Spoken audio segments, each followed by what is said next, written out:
such a well-behaved audience. Must be because we're in church, I guess. Okay, let me step away from this point-counterpoint argumentation here for just a minute. Let me talk about something a little bigger picture, something called explanatory power.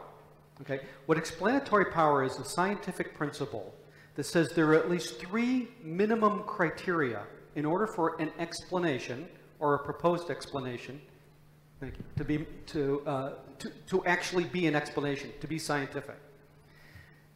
Those 3 criteria is an explanation must have testable predictions. It must establish causal relationships, that is, how exactly it works. And finally, it must be, at least in principle, falsifiable. Okay? So with those 3 in mind, let's look at both the natural explanation and the God-based explanation. Okay, so the natural genetic explanation, when it comes to testable predictions, what testable predictions could the natural explanation possibly make? Well, we could look to, as I suggest, we could look to non-human animals and say, well, those that live in social groups, or at least larger-brained social non-human animals, we should expect to find, even if we don't call them moral behaviors, behaviors that are at least analogous to what humans consider moral behaviors within the human species. And that's exactly what we find, by the way. Okay? So clearly we can provide testable predictions. When it comes to causal relationships, that is exactly how does it work? Well, I showed in my opening, right down to the molecular level, how DNA or genetics results in behaviors that we call moral. Okay, so there's very well-established causal relationships.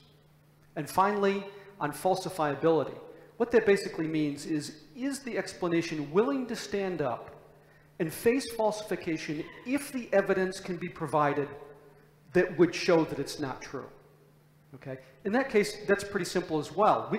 If we're able to show, for example, that the physiology of the brain, how it's formed and the function of the brain had nothing to do with how we behave toward each other. If you could show that, you would completely undermine the natural explanation.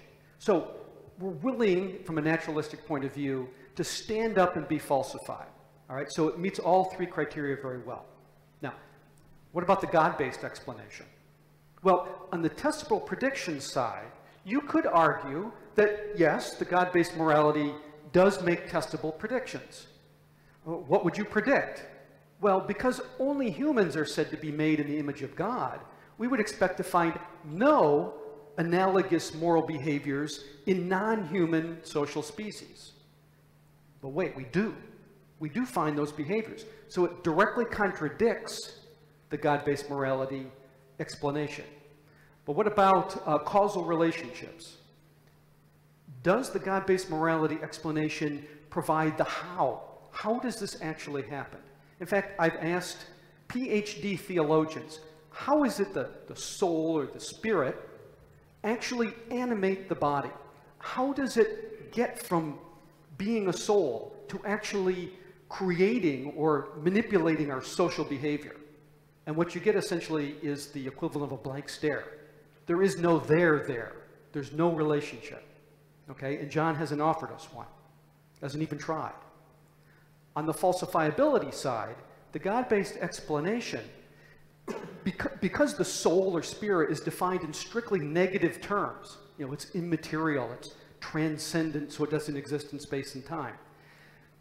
What that means is, because there's no evidence for it, there can be no evidence against it. So in theory, the God-based explanation is not even falsifiable. And as any scientist would tell you, or philosopher of science will tell you, it needs to be falsifiable for it to even be considered a reasonable scientific explanation.